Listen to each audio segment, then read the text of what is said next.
देवबंद ने इस्लाम का परचम दुनिया में लहराया है। जुल्म सितम के दौर के अंदर हक का दीप जलाया है। बिस्मिल्लाहिर्रहमानिर्रहीम। मुअज़्ज़ज़ नाज़रीन, जैसे कि मैंने आप हज़रात को ये बताते रहता हूँ, इस्लाम की हक़ानियत और इस्लाम की सच्चाइयत के सिलसिले में जब भी मैंने आप हज़रात से बात की, मैंने दुश्मन इस्लाम को भी गिनवाया है। इससे पहले मैंने जब ये कहा था आप लोगों से कि इस्लाम की शुरुआत में अबू जहल भी रसूलुल्लाह सल्लल्लाहु अलैहि वसल्लम के दुश्मन, लेकिन आखिरकार वो भी हार मार कर बैठ गए थे। हज़रत अबू सुफियान जो बाद में चलकर ईमान लाए, इस्लाम का सबसे बड़ा दुश्मन था, लेकिन आखिरकार वही हुआ जो अल्लाह चाहता है। इस्लाम को गलबा देना चाहता है, इस्लाम की हक़ानियत को लोगों के सामने पेश करना चाहता है।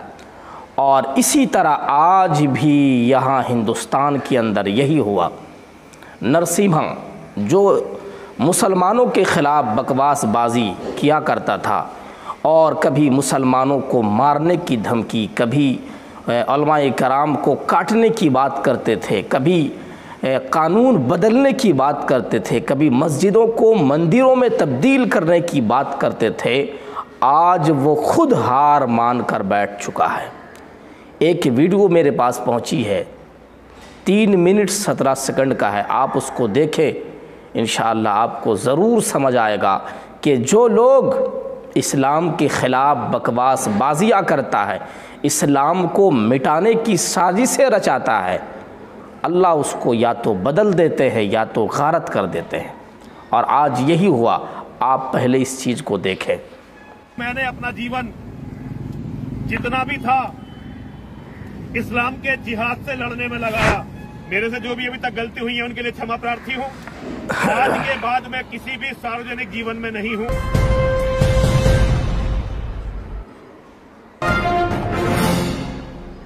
देवादी देव भगवान महादेव शिव और जगत जननी माँ जगदम्बा के चरणों में नमन करते हुए मैं यति नरसिंहानंद, मेधा स्वामी अमृतानंद जी, यति कृष्णानंद जी, राम त्यागी जी हमारे स्वामी जी हैं, और सब लोग हम लोग श्री जितेंद्र नारायण सिंह त्यागी जी को जेल में लेने के लिए आए थे, लेकिन उनकी रिहाई हो गई है और वो हमारे मिलने से पहले ही चले गए हैं। हम उनका हमारा यहीं तक का साथ था। जैसा भी सुखद या दुखद उनका अनुभव रहा, इसके लिए मैं पूर्णतः दोषी हूँ। मेरी कमजोरी के कारण उन्हें 4 महीने से ज्यादा कारावास में रहना पड़ा। उनकी कोई गलती नहीं थी, उन्होंने केवल सच बोला। लेकिन मैं नरसिंहानंद सरस्वती इसके लिए अपने आप को जिम्मेदार मानता हूँ। केवल मेरी कमजोरी के कारण उन्हें जेल में भुगतनी पड़ी। मैं उनसे क्षमा प्रार्थी हूँ। मैं हिंदू समाज से कहना चाहता हूँ, मैंने अपना जीवन जितना भी था इस्लाम के जिहाद से लड़ने में लगाया, लेकिन अब बचा हुआ जीवन मैं केवल और केवल माँ और महादेव के यज्ञ में और योगेश्वर की गीता के प्रचार में लगाना चाहता हूँ। मेरे से जो भी अभी तक गलती हुई है उनके लिए क्षमा प्रार्थी हूँ। आज के बाद मैं किसी भी सार्वजनिक जीवन में नहीं हूँ। हर हर महादेव, हर हर महादेव, हर हर महादेव। मेरे जीवन का एक नया अध्याय, केवल एक धार्मिक व्यक्ति, मेरे जीवन का नया अध्याय शुरू होता है और मैं अपनी पुराने जीवन की सभी गलतियों के लिए क्षमा प्रार्थी हूँ।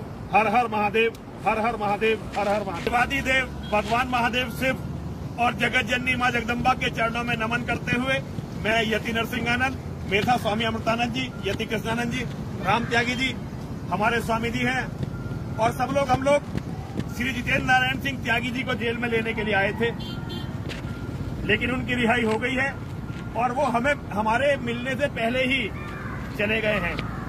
हम उनका हमारा यहीं तक का साथ था। जैसा भी सुखद या दुखद उनका अनुभव रहा, इसके लिए मैं पूर्णतः दोषी हूँ। मेरी कमजोरी के कारण उन्हें 4 महीने से ज्यादा कारावास में रहना पड़ा। उनकी कोई गलती नहीं थी, उन्होंने केवल सच बोला। लेकिन मैं नरसिंहानंद सरस्वती इसके लिए अपने आप को जिम्मेदार मानता हूँ। केवल मेरी कमजोरी के कारण उन्हें जेल में भुगतनी पड़ी। मैं उनसे क्षमा प्रार्थी हूँ। मैं हिंदू समाज से कहना चाहता हूँ, मैंने अपना जीवन जितना भी था इस्लाम के जिहाद से लड़ने में लगाया, लेकिन अब बचा हुआ जीवन मैं केवल और केवल माँ और महादेव के यज्ञ में और योगेश्वर की गीता के प्रचार में लगाना चाहता हूँ। मेरे से जो भी अभी तक गलती हुई है उनके लिए क्षमा प्रार्थी हूँ। आज के बाद मैं किसी भी सार्वजनिक जीवन में नहीं हूं। हर हर महादेव, हर हर महादेव, हर हर महादेव। मेरे जीवन का एक नया अध्याय, केवल एक धार्मिक व्यक्ति, मेरे जीवन का नया अध्याय शुरू होता है और मैं अपनी पुराने जीवन की सभी गलतियों के लिए क्षमा प्रार्थी हूं। हर हर महादेव, हर हर महादेव, हर हर। मुअज़्ज़ज़ नाज़रीन, आपने देखा और सुना कि ये वही आदमी है जो बार बार इस्लाम को मिटाने की बात करता था, इस्लाम को ख़त्म करने की बात करता था। और वो जो वसीम रिज़वी उर्फ वसीम रिज़वी, पता नहीं क्या त्यागी वगैरह नाम लग रिया, इस्लाम से अपने नाम को मिटाकर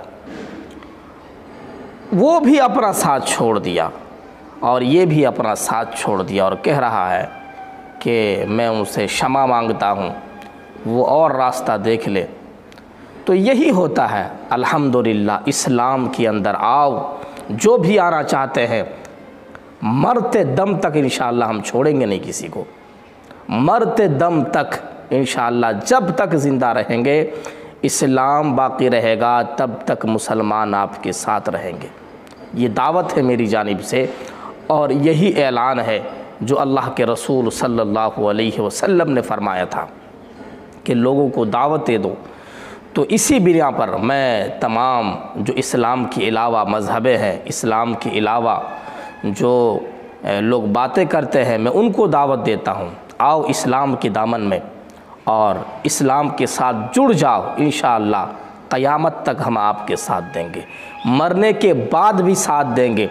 वजह यह है कि मुसलमानों के यहाँ मरने के बाद भी ईसाल सवाब होता है। लोग उसके नाम पर कुरान पढ़वाते हैं, दुआ करवाते हैं, तो गोया कि मरने के बाद भी साथ दे रहे हैं। तो अल्लाह ताला से दुआ करे कि हमें इस्लाम समझने की तौफ़ीक़ अता फ़रमाए और इस्लाम की हक़ानियत को समझने की तौफ़ीक़ अता फ़रमाए।